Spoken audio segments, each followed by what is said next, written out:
I've been writing actively now for almost 30 years, and this is by far the hardest thing I've had to do. I look forward to returning to writing about other people. Um, but, my childhood, I was not a journal keeper.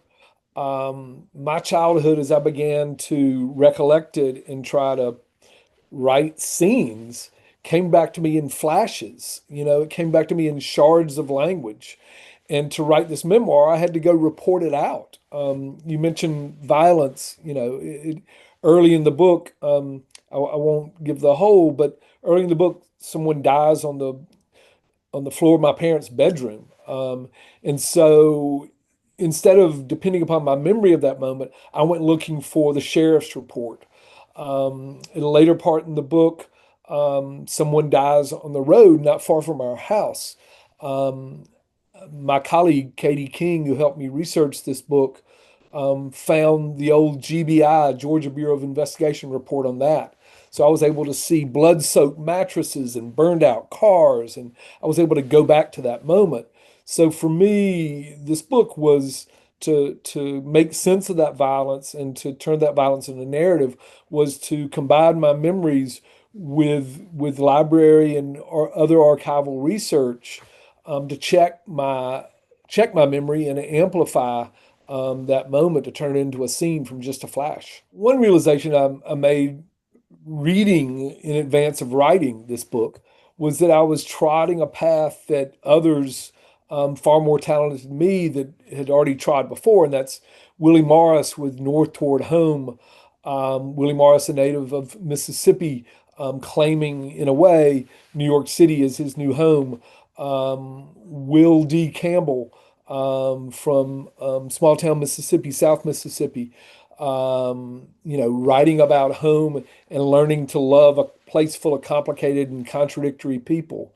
There are a lot of models. Harry Crews, his book, biography, childhood biography of a place, and all these models of white Southerners, white male Southerners writing about their place, trying to reckon with their place.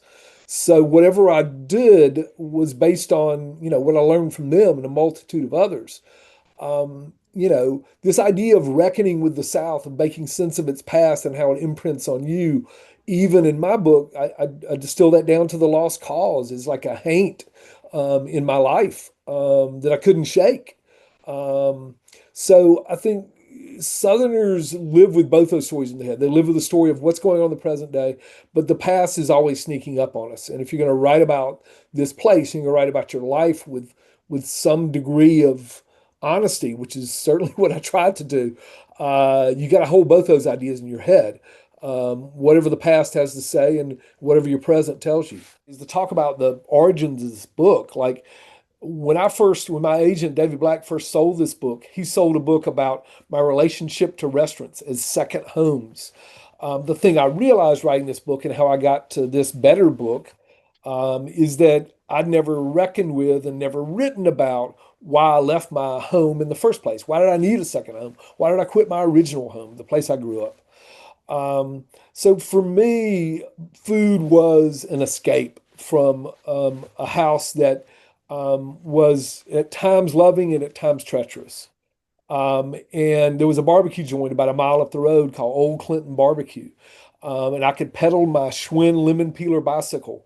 Um, it was one of those old ones with the fat back tire and shocks. It was a cool bike.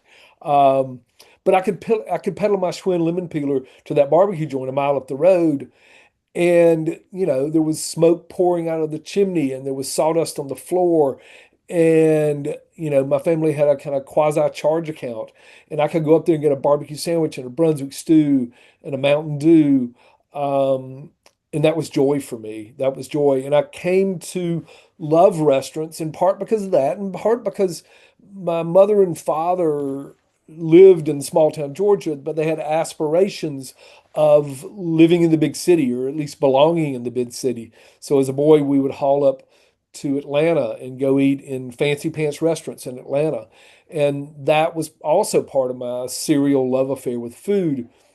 I'm a good cook. My wife is a far better cook. But my relationship to food really became began as my relationship to restaurants. I went back, I flunked out of college my first time at the University of Georgia and went back to college at the University of Mississippi, where I went on to earn an undergraduate degree and a master's degree, both in Southern Studies.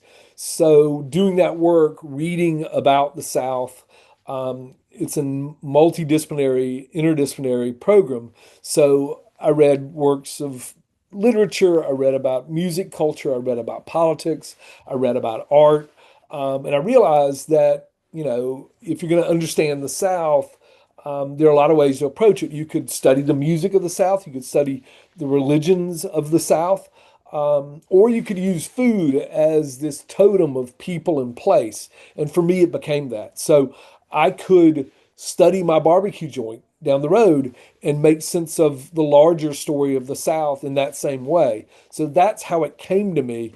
When I was a graduate student there in 1998, I started a symposium on Southern food that grew over time into the Southern Foodways Alliance when 50 founders came together, everybody from Paul Prudhomme to Leah Chase to Frank Stitt, kind of titans of the world of food. Edna Lewis came together, found that organization, and I, from 1999 to 2021, directed that. We did oral history work.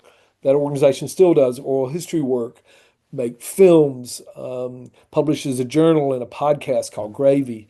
It's, again, it comes back to that idea that you brought up at the very beginning. It's about narrative, it's about storytelling, it's about telling different and new stories from the South that were maybe overlooked the first time, that needed more of the Klieg light turned on them. And that was my work for a long, long time. It's still my work in a way. I make a television show called True South that each one premieres on the SEC network and then published and then re-airs on ESPN and Disney and Hulu. But that's about restaurants in the American South and portraits of a place using food as a way to get there. That's my gig until I finally turn the attention on myself.